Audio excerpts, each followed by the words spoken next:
প্রসঙ্গত প্রাক্তন কেন্দ্রীয় মন্ত্রী ও লোকসভার অধ্যক্ষ কংগ্রেস নেতা শিবরাজ পাটিলের জীবনাবসান হয়েছে। মৃত্যুকালে বয়স হয়েছিল ৯১ বছর। আজ মহারাষ্ট্রের লাতুরে শেষ নিঃশ্বাস ত্যাগ করেন তিনি। দীর্ঘদিন ধরেই অসুস্থতাতে ভুগছিলেন।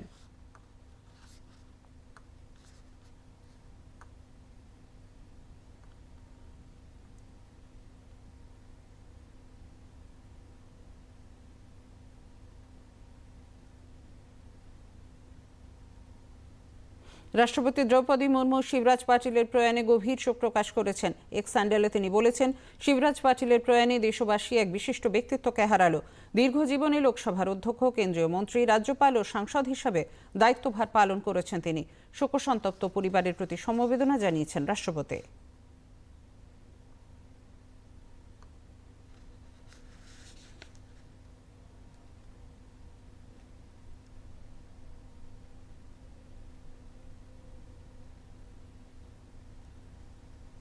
শিবরাজ পাটিলের প্রয়াণে গভীর শোক প্রকাশ করেছেন প্রধানমন্ত্রী নরেন্দ্র মোদী। এক্স বার্তায় তিনি লিখেছেন, শিবরাজ পাটিল তাঁর রাজনৈতিক জীবনে বিভিন্ন পদের দায়িত্বভার সামলেছেন।